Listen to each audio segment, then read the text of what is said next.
भारत माता शिव शक्ति अवतार सच्ची गीता मुरली 9th March 2026 morning class 20th October 1968 Om Namah Shivaya. Knowledgeable children. Yes, Baba. On the path of devotion, people tolerate so much hardship and go on pilgrimages. Some even die on the way. Your pilgrimage is so easy.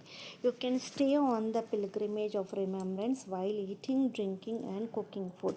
The Father has said, children, if you remember me, the Father, all your sins will be cut away. This is the fire of yoga. Om Namah Shivaya. Although you see Dada with these physical eyes, remember Shiv Baba with your intellect, along with the meaning. The meaning of Manmanabhav and Madhyajivbhav is also this: to remember Shiv Baba and to remember the kingdom of unlimited happiness. There is no other difficulty. You also have to become free from disease, and you also have to become double crowned masters of the world. You must definitely remember this in your intellect. The pilgrimage of remembrance. What were you doing for these 15 minutes? You were remembering in order to become ever healthy and satopradhan. Because when you were satopradhan in your kingdom, you were free from disease. You had a pure golden body. You have to become free from disease for 21 births. It is so easy. There is no question of taking any medicine, etc. The Father is the imperishable surgeon as well as the physician. He tells you such an easy method. He simply says, by considering yourself to be a soul and remembering the Father, you have to become ever healthy and ever wealthy. For where? For the new world. It is only at this confluence age that you claim the immortal status. There is no disease or illness, etc. there. It is the Sato Pradhan world. Is it not? Everyone is free from disease. The Father makes you children 100% healthy. So you should remember such a Father with so much happiness and a cheerful face. The Father guarantees, sweet, sweet children, whatever sins you have, because of which you have been experiencing sorrow, all those sins will be incinerated in this fire of yoga. You became free from disease 5,000 years ago, too. You have become this countless times. The Father has reminded you. Truly, we souls follow Srimad every 5,000 years and become ever healthy. That too, birth after birth. That is, for 21 births. Those who make effort and claim a status now will continue to claim it cycle after cycle. If you have yoga very well, you will be saved from punishments. Otherwise, you will have to experience punishment cycle after cycle. The Father gives the inheritance of liberation and liberation in life in a second. A child emerges from the mother's womb and becomes an heir to the inheritance. There, there are boys and girls. Here, all of you become children. You recognize the Father and claim the inheritance of heaven. Then it is about making effort to claim a high status. The more you stay on the pilgrimage of remembrance, the higher the status you will claim. There is no other difficulty. There are no books, etc., to study. This is called knowledge and science. In fact, this is the true Gnan Vignan Bhavan. That Gnan Vignan Bhavan of the government is just in name. Their lectures are given in many languages. You go to that land of immortality where there is one language and one kingdom. These Lakshmi and Narayan had one kingdom. There was no other land. Bharat is called the land of truth. This Bharat alone is the imperishable land. It is never destroyed. It is shown in the scriptures that complete annihilation takes place. But annihilation does not take place. This would be called a minor destruction. Only the one land of Bharat remains. All other lands are destroyed. The one land of Bharat is never destroyed. However, yes, it becomes the Tamo Pradhan land of falsehood. By what does it become the land of falsehood, and by what does it become the land of truth? This is also in your intellects now. For half a cycle through devotion, it becomes the land of falsehood. The Father says, you cannot attain me at all through the Vedas, scriptures, sacrificial fires, pennies, donations, clarity, etc. Through these, you have only been experiencing degradation. You understand that you have become Tamo Pradhan. You had to become that. The world also has to change from Sato Pradhan to Sato, Rajo, and Tamo Pradhan. You have to come down. This is a play. Now you have to become Sato Pradhan again. How can you become that? For that, this is the most elevated confluence age. When you become the most elevated men, women will also become that. Will they not? You become the most elevated men and the most elevated woman. The more effort you make, the higher the status you will claim. You also have to become pure. The Father has explained when you were pure, you were the masters of the world. You were double crowned. You also had a crown of light. This is also shown just to explain to you. Otherwise, no such light is visible there. Everyone remains pure there. That is why the crown of purity light is shown. Otherwise, no such light shines from outside. Then, when you fall into the path of sin, this symbol does not remain. Although they give it to sannyasis, etc., they give an artificial one. Deities are the most elevated and pure. They exist only in heaven. That is called the golden age. No, it is the iron age. When the soul becomes iron aged, the jewelry also becomes iron aged. They even sing, I am without virtue, I have no virtues. Only the Father is called merciful. Only He is called blissful, knowledgeful, and purityful. He is perfect in all aspects. He is called supreme. No other soul would be called supreme except the one Father. Only the one Father always resides there. All the rest are bodily beings. They adopt a body and come to play their parts. Whatever body each soul receives, a name is definitely given to it. In every birth, the name, form, land, time, and features change. Years passed, months passed, hours passed from the golden age. Passing through, you have now fallen to the end of the iron age. Now, you children have remembered how we came down from being Sato Pradhan and became Tamo Pradhan and impure. The 84 births are complete. Now you have to go to the first number again. The history and geography of the world are set to repeat. That golden aged history and geography are set to repeat. The iron age is already going on, then the history and geography of the golden age have to repeat. It is for this that you are making effort now. You know that we are once again claiming the inheritance of unlimited happiness from our unlimited Father. This cycle of 84 births should remain in your intellect. We have claimed this golden aged kingdom from the Father many times. They show the wonders of the world. Do they not? The Taj Mahal, etc., are the seven wonders of Maya.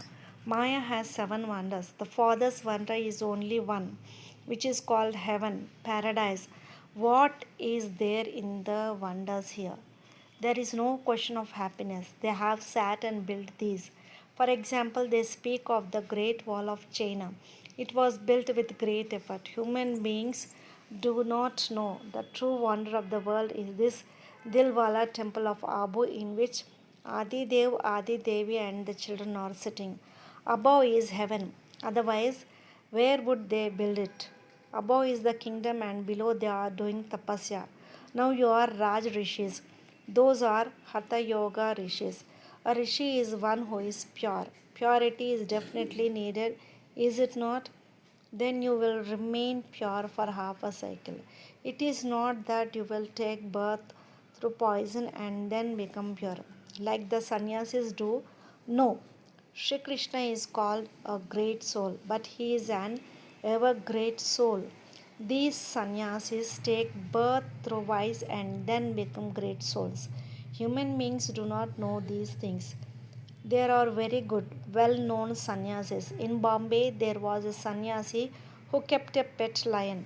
He even took the lion to Shimla, but he was highly adulterated. Then he married and even had children, etc.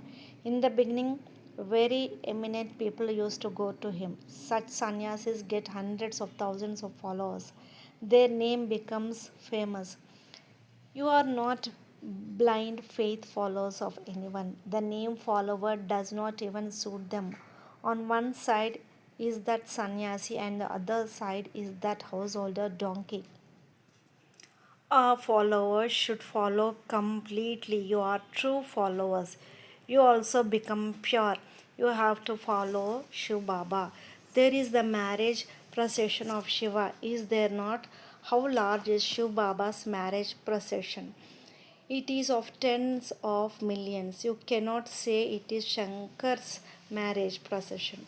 It is Shiva's marriage procession. In fact, Shankar does not exist. On the path of devotion, they make numerous pictures. Now, can there be a Ganesh with a trunk? Even the intellects of great ministers, etc., do not work. Where did a deity with a trunk come from? Are there any such human beings? They worship Hanuman the monkey so much. Previously, you two did not have this understanding. Now, how much understanding the Father has given you? What does the Father make you from what you were? Previously, whatever the gurus etc. used to say, you would say, true, true. Now you will not accept it. You understand that this cannot be possible. What all do they keep doing on the path of devotion? They waste so much time. When a physical father gives wealth to his children, some turn out to be unworthy children and quickly squander the wealth. Those are unlimited, unworthy limited, unworthy children. Now the unlimited Father says to your children, sweet, sweet children, 5,000 years ago from today, I gave you the sovereignty of the world. There were so many diamonds and jewels, etc. It is also in your scriptures that deities emerged from the ocean and gave plates full of jewels. Now you are filling your apprentice, are you not? These are the jewels of knowledge with which you have to fill your apron. If you do not remember the Father, all the knowledge drains away. It is not imbibed. You were so wealthy in the golden age. You were the masters of the world. There was immense wealth, diamonds, and jewels. On the path of devotion itself, the Somnath temple was decorated so much. So, how much immense wealth there must be in the golden age. The father asked, where did you lose all that immense wealth? You wasted it all on the path of devotion. You built temples, gave donations, performed charity, and it was looted and taken away. Stumbling on the path of devotion and losing your wealth, you have now become completely empty. Then the Father comes and makes you solvent. Bharat was 100% solvent. Then it became 100% insolvent. They are begging. You have also shown this in the picture. There is nothing to be afraid of in this. Bharat is truly a beggar. You children have remembered that we were the masters of the world, very wealthy. What has Bharat become now? Without wealth, there is no happiness. The unlimited Father, the ocean of knowledge, gives you children the treasure of imperishable jewels of knowledge. So, while sitting here, remember the Father and also remember the kingdom. You were so wealthy. Everything was absolutely new. There were mines of diamonds and jewels. Because the elements were Sato Pradhan there, they remained in order. Nature becomes a servant. There can never be unseasonal heat or unseasonal rain, etc. There is no unseasonal activity like the upheaval of rivers, etc. There is not the slightest trace of sorrow. There will be no need for incense sticks, etc. there. There are natural fragrances there. There is nothing with a bad odor. They do not burn wood, etc. there, which could which would create smoke. The name itself is heaven, paradise. Now you are studying just as they sit on the ground and teach Alf Bay. Look how the Father also sits and teaches. It is God speaks, is it not? But human beings do not know who God is. They have put God into pebbles and stones, and then they call Krishna God. He is the prince of the new world. There is so much difference. It is only at this confluence age that the difference is known. In the life story of the Father, they have inserted the name of the one who takes the full 84 births. So there has been so much outcry. Then there will be cries of victory. After the outcry, there are cries of victory. Display of unrighteous bloodshed is predestined. You will not even be able to watch it. Those with a weak stage will die of fear. The battle of the Yavanas Muslim is very fierce. Rivers of blood ought to flow, not outside. There they will drop bombs. You have a breath. You take a breath and you die. Here there is unrighteous, bloody death. The battle between the Kauravas and the Yavanas takes place here. Bombs will not come here. Here Bharat has to suffer a lot of sorrow. Then you will go into immense happiness. After extreme sorrow, you will receive extreme happiness. This eternal play is predestined. The Father sits and explains this in detail. However, in a nutshell, he says, "Sweet, sweet children, you know that the Father has come to tell us the story of immortality. You do not listen to it in the subtle region or the incorporeal world. The Father definitely needs a mouth to speak. Does he not? This is called the nectar of knowledge. Nectar is not water, it is knowledge. But to explain, it is said, why leave nectar and eat poison? Human beings then consider water to be nectar and go to various mountains. In the temples on the mountains, they have made the mouth of a cow. Water constantly flows from the mountains. Water also collects in a well, does it not? So, all of that is the path of devotion. They tolerate so much hardship and go on pilgrimages. Some even die on the way. Your pilgrimage is so easy. You can stay on the pilgrimage of remembrance while eating, drinking, and cooking food. The Father has said, children, if you remember me, the Father, all your sins will be cut away. This is the fire of yoga. That is the fire of lust. Now everyone has sat on the fire of lust and burnt to death. They have become ugly. Everyone is in their graves. Then I come, awaken everyone, and take them back. I give the direction. Consider yourself to be a soul. The soul is imperishable. It has received a part. This is called the eternal imperishable drama. All the millions of souls are imperishable actors. They continue to come from up above. Then the Father comes and takes everyone back. This part continues to repeat. It never wears out. Even such a tiny soul never wears out. It cannot even be seen with these eyes. Just as stars appear so small, they are big, are they not? They even go to the moon. All of this is the false pride of science. They think there is a world in each star. Everyone learns from science itself. There is also a lot of benefit from science. This electricity, etc., will all be useful there. There will be nothing that emits a bad smell. Even the cows remain very far away. Their dung will also be like gold, not black and dirty. There are no forests. There are only gardens, so you children should have a lot of happiness. Supersensuous joy is remembered of the end. In a school too, the results are announced at the end. Seeing the results, they are then transferred. Here too, seeing the results and having visions, you will be transferred. All those good ones who are defeated and fall will have visions. Acha to the sweet, sweet spiritual children, love, remembrance, and good morning from the spiritual Bab Dada. The spiritual father says Namaste to the spiritual children. Lots of love and remembrance to my beloved Bab Dada and Mat Pita. Namaste Baba, Om Namah Shivaya. Blessing. May you be a special soul. Whatever action I perform, others will see me and do the same. To pay such attention to each every action is the duty of special souls. Every action should be such that everyone sees it and says once more. Even limited heroes pay so much attention to themselves. You are unlimited heroes and heroines. So, do you move along paying this much attention? Om Namah Shivaya.